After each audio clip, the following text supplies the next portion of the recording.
En el capítulo 20 del Evangelio de Juan, el apóstol ofrece un relato de las apariciones de Jesús resucitado a distintos creyentes durante un periodo de tiempo que va desde ese acontecimiento hasta la ascensión a los cielos. Es el testimonio de quienes afirman haberlo visto y conversado con él. A través de nuestro canal de YouTube de Radio Solidaria puedes encontrar los evangelios que Mari Carmen Jiménez ha presentado, y en estos días en la programación de Radio Solidaria justamente ha estado compartiendo sobre Juan capítulo 20. La resurrección se hace parte esencial de la predicación del Evangelio, como se aprecia en estos escritos del apóstol Pablo. Primera de Corintios capítulo 15 versos 3 y 4.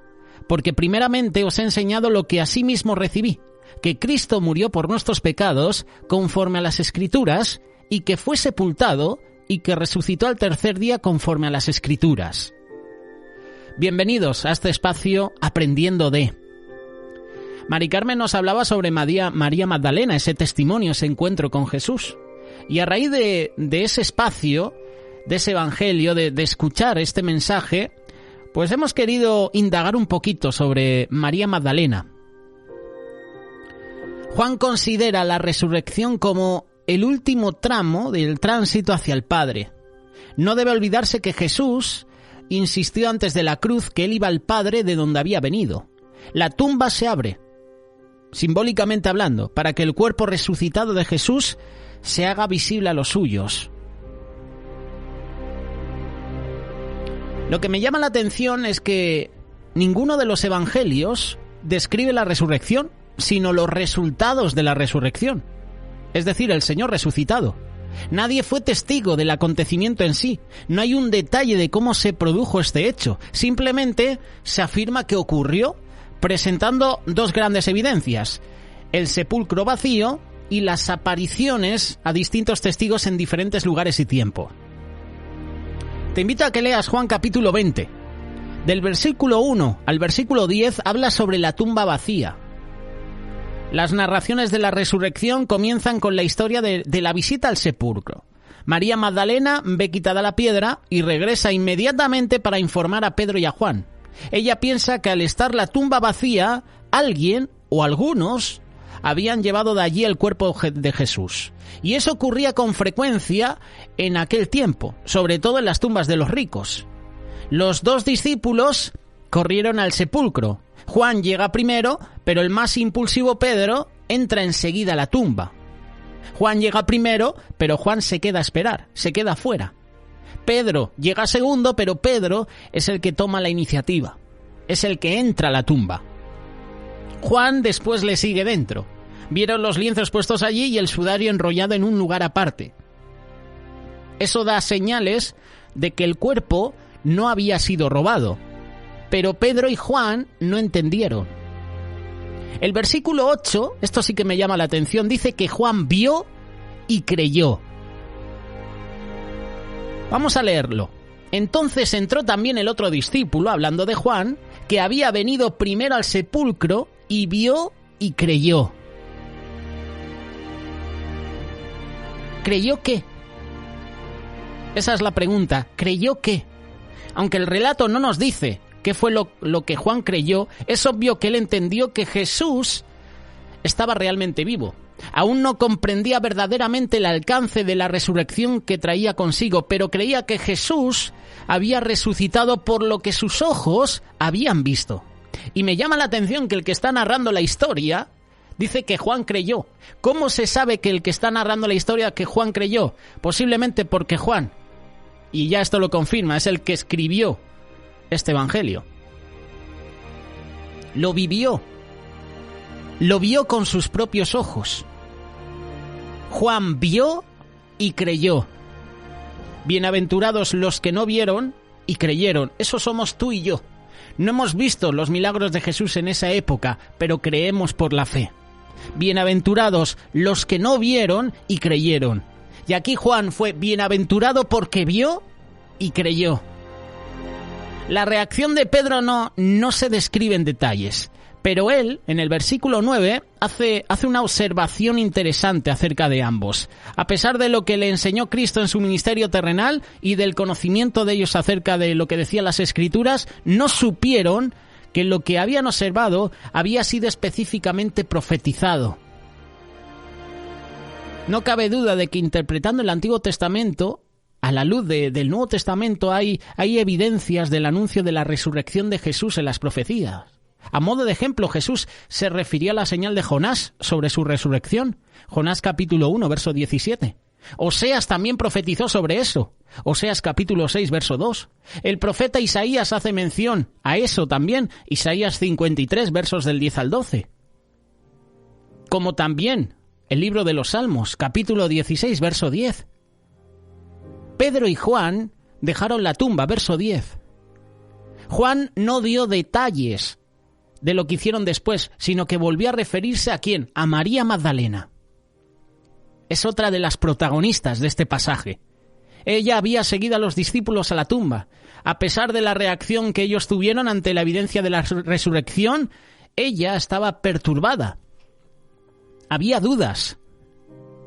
Sin embargo, su tristeza estaba por convertirse en gozo al ser la primera persona que vería al Salvador.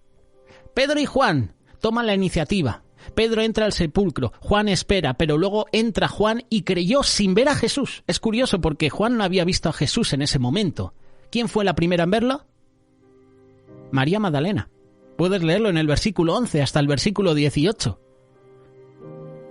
La historia de la aparición a María Magdalena es única en este evangelio. No la puedes encontrar en otros. Como también lo es la historia de la aparición de Jesús a los dos discípulos en el camino de Emaús, en el evangelio de Lucas. María estaba fuera llorando junto al sepulcro. Yo me imagino la situación, asomando la cabeza al sepulcro. Quería mirar dentro. Estaba angustiada. Emocionalmente estaba rota, estaba deshecha. Y de repente ve no solamente los lienzos, sino también a dos ángeles sentados en el sepulcro. Los ángeles le preguntan por qué llora. Ni la tumba vacía, ni los lienzos, ni aun la presencia de los ángeles fueron suficientes para cambiar su estado emocional. No se vio impactada por ese, entre comillas, posible resplandor de los ángeles. Estaba tan metida en esa situación, estaba tan metida en su tristeza de que el maestro ya no estaba, que no le dio importancia, no le dio un protagonismo a esos ángeles. La tumba está vacía. Alguien se ha llevado al maestro. Estaba preocupada. Estaba deshecha, estaba rota. No le impactaron los dos ángeles. Su problema era que había fijado su pensamiento en el pasado. Y es curioso que solo cuando María vuelve la espalda a la tumba es cuando puede ver a Jesús.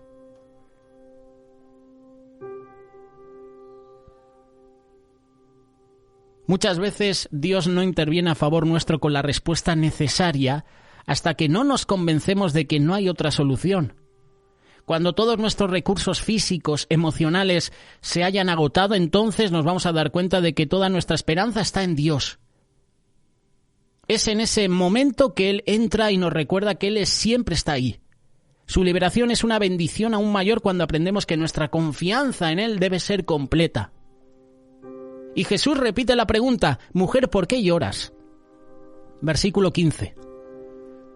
Al incluir la pregunta ¿a quién buscas?, Jesús indica que su enfoque debe ser en alguien y no en algo.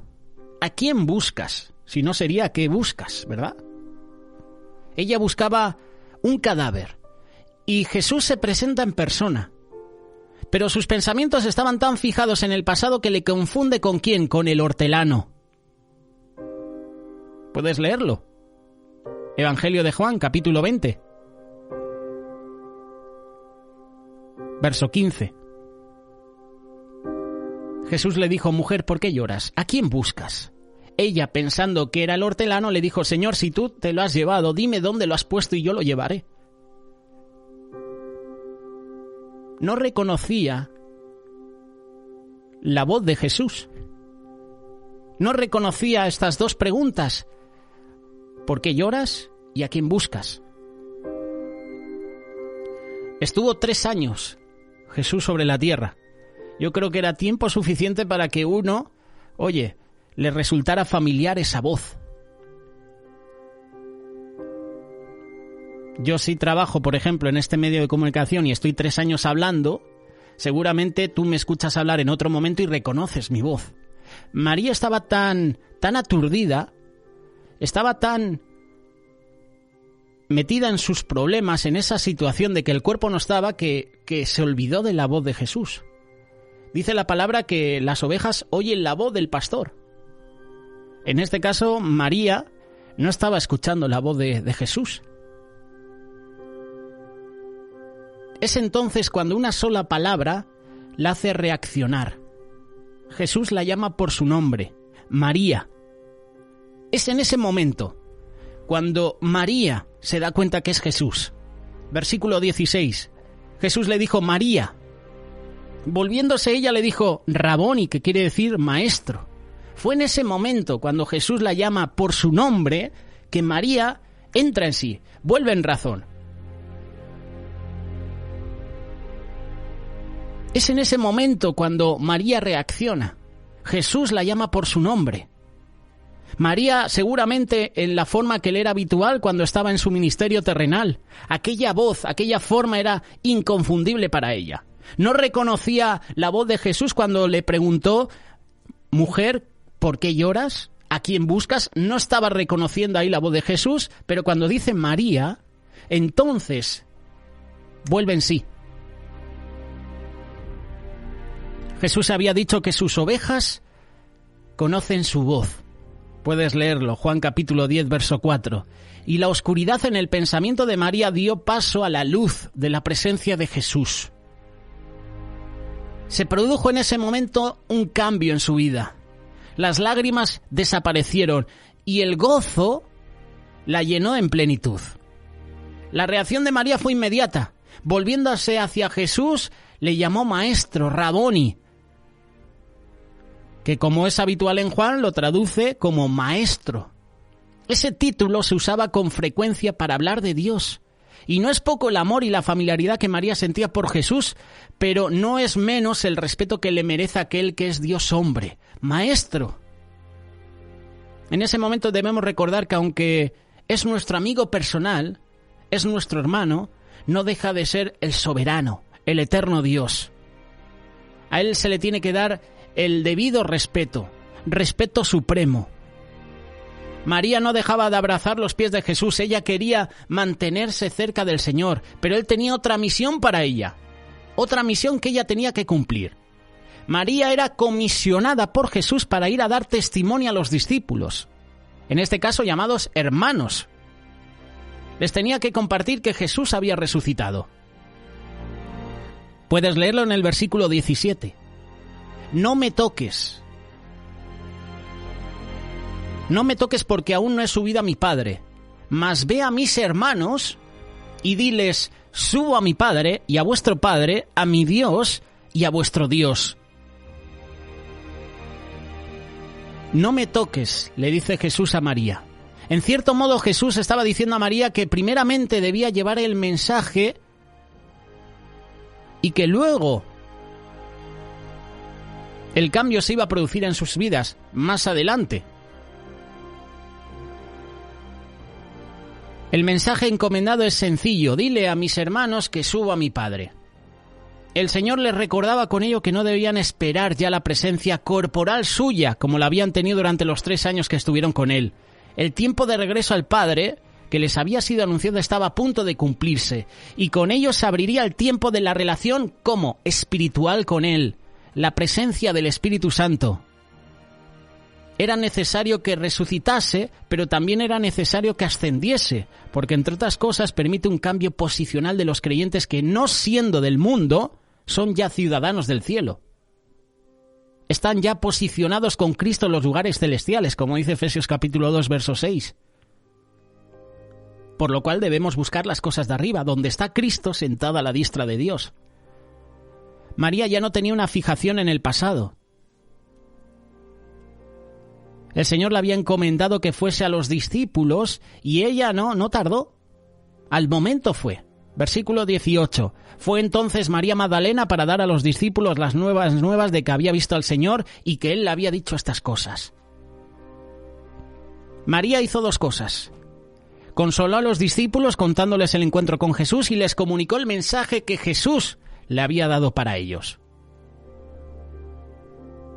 Lo que es curioso es que Juan, el autor de la carta, el autor del Evangelio, dedica más espacio a esta aparición que a cualquier otra de los discípulos varones. En esta historia la misión y el testimonio se juntan. Jesús deja claro que uno es salvo para servir y que nos llama por nombre a fin de que seamos enviados a otros. María Magdalena tuvo un encuentro personal con Jesús. Cuando murió Jesús y fue al sepulcro y al verlo vacío, entró en tristeza. Volvió en sí cuando Jesús la llamó por su nombre, María. Sucedió lo mismo también con Pablo. Saulo, Saulo, ¿por qué me persigues? Es cuando Saulo entra en razón.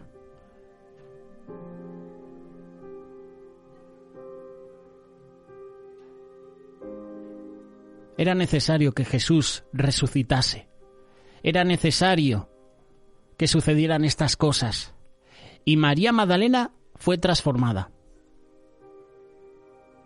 Hemos leído que Juan vio y creyó, sin ver a Jesús. Y es el que ha escrito este Evangelio. Y nos da un mensaje a nosotros también.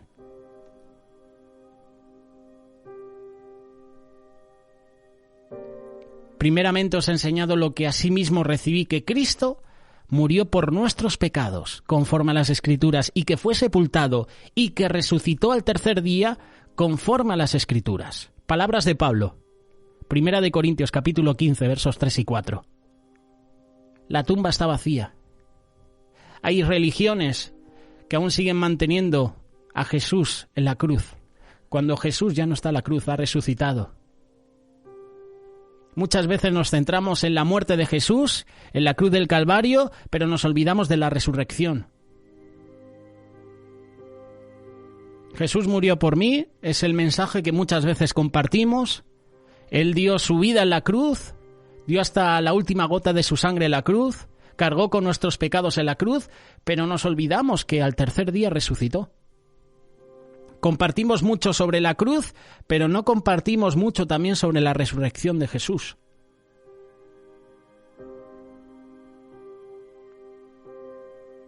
Si tienes algún comentario, si tienes alguna pregunta, alguna duda, si en algo me he equivocado, pues puedes enviarme un mensaje, corregirme. Oye, pues no comparto esto que acabas de decir, no comparto aquello. Yo te invito a que me puedas corregir con humildad, con mansedumbre. Ya sabemos que cuando se mencionan ciertos aspectos de Jesús, cuando se menciona a María Magdalena, cuando se menciona, los hermanos de Jesús, siempre hay controversia, sobre todo con algunas religiones. Con humildad, con amor, nos podemos corregir. Déjanos tu WhatsApp, 607-824-824. Puedes enviarnos también un mensaje de Telegram al mismo número de teléfono. Si nos escuchas desde otro país, el prefijo de España es +34 y después el número de teléfono 607-824-824.